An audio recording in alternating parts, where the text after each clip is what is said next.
News live കൊച്ചിയിലേക്ക് സ്വാഗതം. ഈ വാർത്തകൾ നിങ്ങൾക്കായി അവതരിപ്പിക്കുന്നത് Lutech solar solutions powered by Mayil food stuffs Mookkannoor, city tower, city wear and city shoes Angamaly and Cochin Kalabhavan Angamaly franchise. PV Anvar 12 കോടി വായ്പയെടുത്ത് തട്ടിപ്പ് നടത്തിയെന്ന പരാതി. മലപ്പുറം KFCയിൽ വിജിലൻസ് പരിശോധന.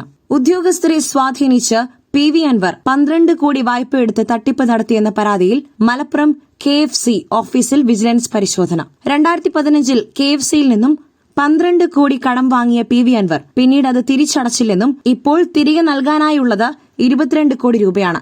ഇത് KFCക്ക് ഭീമമായ നഷ്ടമാണ് വരുത്തിയിരിക്കുന്നത്. ഈ പരാതിയിന്മേലാണ് ഇപ്പോൾ വിജിലൻസ് പരിശോധന നടത്തുന്നത്. തിരുവനന്തപുരത്ത് നിന്നും എത്തിയ വിജിലൻസ് സംഘം പരിശോധന പൂർത്തിയാക്കി മടങ്ങി എന്നാണ് വിവരം. ഒരു വീട് നമ്പറിൽ 327 വോട്ടുകൾ. CPIM വോട്ടർ പട്ടികയിൽ ക്രമക്കേട് നടത്തുന്നു MK മുനീർ. തദ്ദേശ തെരഞ്ഞെടുപ്പ് അട്ടിമറിക്കുവാൻ CPIM വോട്ടർ പട്ടികയിൽ ക്രമക്കേട് നടത്തുന്നുവെന്ന് മുസ്ലിം ലീഗ് നേതാവ് MK മുനീർ. മാറാട് ഒരു വീട് നമ്പറിൽ 327 വോട്ടുകൾ ചേർത്തു. CPIM നേതൃത്വത്തിലുള്ള സർവീസ് സഹകരണ ബാങ്കാണ് കെട്ടിടത്തിൽ പ്രവർത്തിക്കുന്നത്. തെരഞ്ഞെടുപ്പ് കമ്മീഷൻ വിഷയം ഗൌരവമായി കാണണമെന്നും MK മുനീർ ആവശ്യപ്പെട്ടു. തെരഞ്ഞെടുപ്പ് കമ്മീഷനും കോഴിക്കോട് കോർപ്പറേഷൻ സെക്രട്ടറിക്കും മുസ്ലിം ലീഗ് പരാതി നൽകി. 49/49 എന്നതാണ് കെട്ടിട നമ്പർ. CPIMന്റെ നേതൃത്വത്തിലുള്ള ഒരു ബാങ്കാണ് ഇവിടെ പ്രവർത്തിക്കുന്നത്. വാടകയ്ക്ക് നൽകിയ കെട്ടിടമാണ് ഇത്. കെട്ടിട നമ്പർ വീടിന്റേതാണ്. എന്നാൽ പിന്നീട് ഇത് കൊമേഴ്സ്യൽ പർപ്പസിനായി മാറ്റിയിരുന്നു. അങ്ങനെയാണ് ബാങ്കിന് പ്രവർത്തിക്കുവാൻ കെട്ടിടം വാടകയ്ക്ക് ലഭിച്ചത്.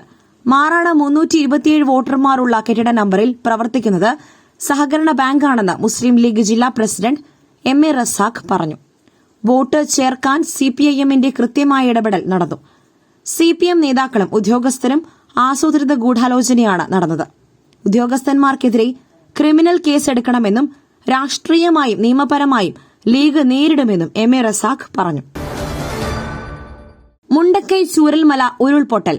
ദുരന്തബാധിതരുടെ വായ്പ എഴുതിത്തള്ളുന്നതിൽ തീരുമാനം സെപ്റ്റംബർ 10-നകം അറിയിക്കുവാൻ കേന്ദ്രത്തോട് ഹൈക്കോടതി. മുണ്ടക്കൈ ചൂരൽമല ഉരുൾപൊട്ടൽ ദുരന്തബാധിതരുടെ വായ്പ എഴുതിത്തള്ളുന്നതിൽ കേന്ദ്ര സർക്കാരിന് അവസാന അവസരം നൽകി ഹൈക്കോടതി. തീരുമാനം സെപ്റ്റംബർ 10-നകം അറിയിക്കുവാനാണ് നിർദ്ദേശം. വായ്പ എഴുതിത്തള്ളുന്നതിൽ കേന്ദ്രം തീരുമാനം അറിയിക്കാത്തതിനെ തുടർന്നാണ് കോടതിയുടെ ഇടപെടൽ. ഹൈക്കോടതി സ്വമേധയാ എടുത്ത കേസാണ് ഇന്ന് പരിഗണിച്ചത്. ഓണാവധിക്ക് ശേഷം തീരുമാനം അറിയിക്കാമെന്നാണ് കേന്ദ്ര സർക്കാർ അഭിഭാഷകൻ വ്യക്തമാക്കിയിരിക്കുന്നത്. ദുരിതബാധിതരുടെ വായ്പ നേരത്തെ കേരള ബാങ്ക് എഴുതിത്തള്ളിയിരുന്നു. ഇതേ രീതിയിൽ എന്തുകൊണ്ട് കേന്ദ്രത്തിനും വായ്പകളുടെ ഭാരം ദുരന്തബാധിതരിൽ നിന്നും ഒഴിവാക്കിക്കൂടാ എന്നായിരുന്നു കോടതിയുടെ ചോദ്യം. വായ്പ എഴുതിത്തള്ളുന്നതിൽ ഇതുവരെ തീരുമാനമെടുത്തിട്ടില്ലെന്ന് കേന്ദ്ര സർക്കാർ അറിയിച്ചിരുന്നു. അഡീഷണൽ സോളിസിറ്റർ ജനറലാണ് ഇക്കാര്യം അറിയിച്ചത്. എന്നാൽ തീരുമാനമെടുക്കുവാൻ അവസാനമായി ഒരവസരം കൂടി നൽകുന്നുവെന്ന് ഹൈക്കോടതി വ്യക്തമാക്കി. സെപ്റ്റംബർ 10-നകം അറിയിക്കണമെന്നും ഡിവിഷൻ ബെഞ്ച് പറഞ്ഞു. വിഭജന ഭീതി ദിനമായി ആചരിക്കണമെന്ന നിർദ്ദേശം സർക്കാർ ഗവർണർ പോര് മുറുകുന്നു. ഇന്ന് വിഭജന ഭീതി ദിനമായി ആചരിക്കണമെന്ന നിർദ്ദേശത്തെ ചൊല്ലി സർക്കാർ ഗവർണർ പോര് മുറുകുന്നു. ദിനാചരണം കലാലയങ്ങളിൽ നടപ്പാക്കില്ലെന്ന് ഉന്നത വിദ്യാഭ്യാസ മന്ത്രി ഡോക്ടർ R ബിന്ദു വ്യക്തമാക്കി. മന്ത്രിയുടെ നിലപാട് ഗവർണറെ അനുകൂലിക്കുന്ന VC-മാർ തള്ളി. ദിനാചരണം നടത്തിയാൽ തടയുമെന്ന് SFIയും KSUവും അറിയിച്ചു. ഇന്ത്യ പാക് വിഭജനത്തിന്റെ ഓർമ്മകളിൽ സെമിനാറുകളും നാടകങ്ങൾ ഉൾപ്പെടെ കോളേജുകളിൽ സംഘടിപ്പിക്കണമെന്ന് ചാൻസലർ കൂടിയായ ഗവർണർ VC-മാർക്ക് നൽകിയ നിർദ്ദേശം.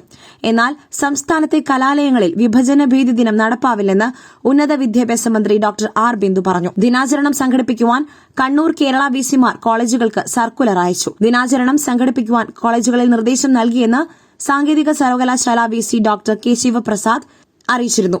SFIയും KSUവും ഭീതി ദിനത്തിനെതിരെ രംഗത്തെത്തി.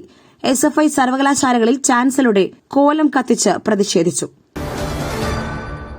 ശ്വേതാ മേനോനെതിരെ നൽകിയ പരാതിയിലെ ഗൂഢാലോചന അന്വേഷിക്കണം, ഹൈക്കോടതിയിൽ ഹർജി. ശ്വേതാ മേനോനെതിരെ നൽകിയ പരാതിയിലെ ഗൂഢാലോചന അന്വേഷിക്കണമെന്ന് ഹൈക്കോടതിയിൽ ഹർജി. മാധ്യമപ്രവർത്തകൻ MR അജയനാണ് ഹൈക്കോടതിയിൽ ഹർജി ഫയൽ ചെയ്തത്. ശ്വേതാ മേനോൻ അമ്മ പ്രസിഡന്റ് സ്ഥാനത്തേക്ക് മത്സരിക്കുന്നതിനാലാണ് പരാതി വന്നതെന്ന് ഹർജിയിൽ പറയുന്നു. പരാതിക്കാരനും അമ്മയിലെ മറ്റു ചില താരങ്ങളും തമ്മിൽ ഗൂഢാലോചന നടത്തിയിട്ടുണ്ടെന്നും ഹർജിയിൽ പറയുന്നു. അമ്മ സംഘടനയിലെ തിരഞ്ഞെടുപ്പ് അടുത്തിരിക്കെയാണ് നടിക്കെതിരെ പരാതി ഉയർന്നതും പോലീസ് കേസെടുത്തതും. അശ്ലീല സിനിമകളിലൂടെ പണം സമ്പാദിച്ചെന്ന പരാതിയിലാണ് Ernakulam central police case register ചെയ്തത്. IT നിയമത്തിലെ 67A പ്രകാരമാണ് കേസെടുത്തിരിക്കുന്നത്. കേസിൽ നടി ഹൈക്കോടതിയെ സമീപിക്കുകയും കേസിന്റെ തുടർ നടപടികൾ സ്റ്റേ ചെയ്യുകയും ചെയ്തിരുന്നു. പുട്ടു രുചികരമാവണമെങ്കിൽ മയിലിന്റെ പുട്ടുപൊടി തന്നെ വേണം. അതിന് ചെമ്പാപ്പുട്ടാണെങ്കിലും അങ്ങനെ തന്നെ. മയിൽ റൈസ് ആൻഡ് ഫുഡ് പ്രൊഡക്ട്സ്, ശ്രേഷ്ഠം സമ്പുഷ്ടം. സിനിമയിൽ 50 വർഷങ്ങൾ പൂർത്തിയാക്കിയ പ്രിയ രചനയ്ക്ക് ആശംസകൾ. താങ്കളോടൊപ്പം സ്ക്രീൻ പങ്കിടാൻ കഴിഞ്ഞത് ബഹുമതി മമ്മൂട്ടി.